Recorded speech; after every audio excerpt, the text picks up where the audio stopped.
갈대우르에 살고 있었던 아브라함을 하나님이 찾아오셨을 때 아브라함은 60세였습니다. 60이면 적지 않은 나이입니다. 하지만 하나님이 찾아오실 때까지 아브라함은 진정한 자신이 누구인지 몰랐습니다. 다윗은 양치는 목동으로서 탁월함을 보였습니다. 양을 낚아채러 오는 늑대를 물리치는 이 다윗의 물맷돌 솜씨는 가히 양치기 다윗으로 남다른 탁월함을 보여주었습니다. 아마 다윗 스스로도 나는 양치기로 딱이다 싶었을 것입니다. 사무엘 선지자가 자신을 불러 기름을 부을 때까지 다윗은 진정한 자신이 누구인지 몰랐습니다. 바울의 아버지는 모르는 사람이 없을 만큼 대단한 무역상이고 부자였습니다. 바울은 아버지의 명성을 하루아침에 뛰어넘을 만치 유대 사이에 바울을 모르면 간첩이었습니다. 탁월한 학문과 모든 사람을 아우르는 인격과 성품, 유대율법에 대한 지칠 줄 모르는 열정으로 수백 년 된 전통과 관례를 깨고 미혼이면서도 사내들인 공회의 의원이 되었습니다.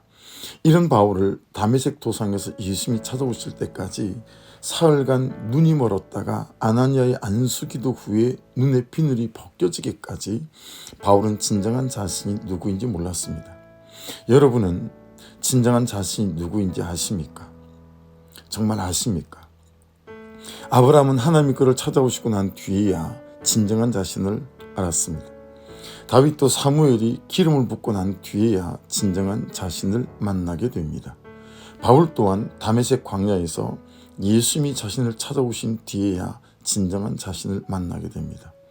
여러분이 누구인지 아십니까? 3절이 말씀하십니다.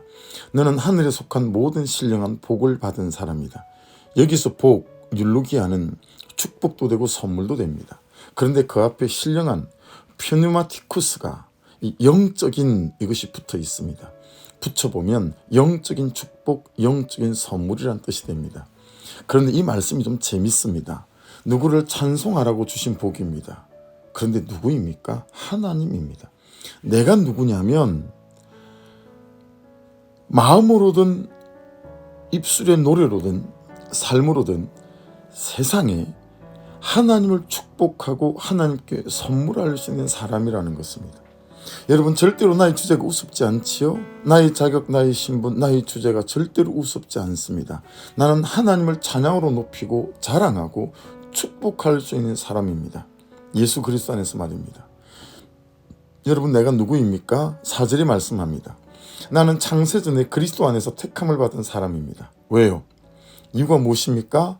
하나님의 사랑 안에서 그 앞에 거룩하고 험이 없게 하시려고 라고 말씀합니다.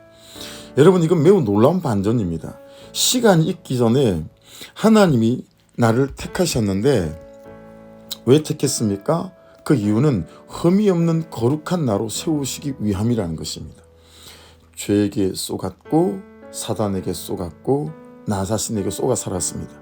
나는 내 주제가 맨날 죄에 뒹굴고 더럽고 불결한 양심과 감정의 종인 줄 알았는데 나에 대한 부르심 자체가 하나님의 사랑 안에서 흠이 없는 거룩한 나였습니다. 정말 하나님의 사랑에서가 그냥 이해가 됩니다. 그래서 이 하나님의 사랑 안에서 때문에 예수님을 보내셨구나.